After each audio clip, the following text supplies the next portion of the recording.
Hello mga ka-18! May exciting update ako para sa inyong lahat. I-save nyo na ang PETSA dahil sa Setyembre 11, 2024, ilalabas na ng SB19 ang official music video ng kanilang kantang Kalakal kasama si Glock 9. Hindi ito basta-bastang music video.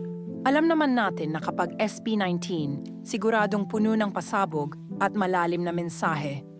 Ang Kalakal ay isang kanta na posibleng tungkol sa mga issue sa lipunan o ekonomiya. At sa pagsama ni Glock 9, siguradong may mga mabibigat na bars na aabangan. Ang kombinasyon ng SB19 at Glock 9 ay magbibigay ng isang matinding music video na hindi dapat palampasin. Ang mga fans ay sobrang excited na makita kung ano ang inihanda nila para sa atin.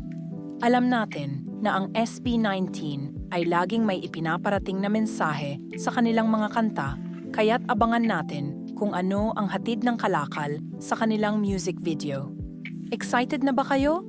I-comment nyo sa baba kung ano sa tingin nyo ang magiging tema ng music video ng Kalakal. Huwag kalimutang i-like ang video na ito, mag-subscribe, at i-turn on ang notification bell para lagi kayong updated sa mga bagong balita at releases ng SB19. Kita-kits sa Setyembre 11 para sa premiere ng Kalakal music video. Movie.